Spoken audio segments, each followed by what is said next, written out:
నలుగురు ఐదుగురులో ఎంతమంది ఇన్ఫ్లుయెన్సర్స్ ఉంటున్నారు? ఇన్ఫ్లుయెన్స్ ఎవరు రారు బ్రో.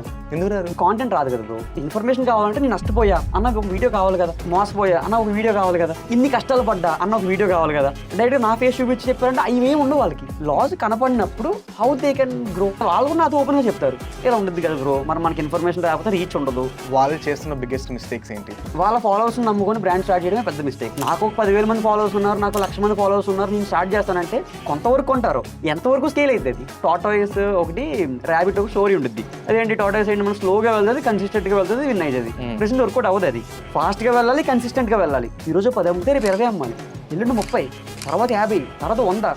ఈ రేంజ్లో స్కేల్ అయితేనే ప్రెసెంట్ బ్రాండ్ క్లిక్ అవుతుంది. అంతేకాదు అంతా ఇన్వెస్ట్మెంట్స్. కానీ ఇన్ఫ్లుయెన్సర్స్కి అడ్వాంటేజ్ చాలా ఉంటుంది. ఇనీషియల్ సేల్స్ వచ్చేస్తుంది, ఈవెన్ వాళ్ళు పెట్టిన ఇన్వెస్ట్మెంట్ రికవర్ చేసేది ఫాస్ట్గా. కానీ స్కేల్ చేయాలంటే మాత్రం they need to work on that product.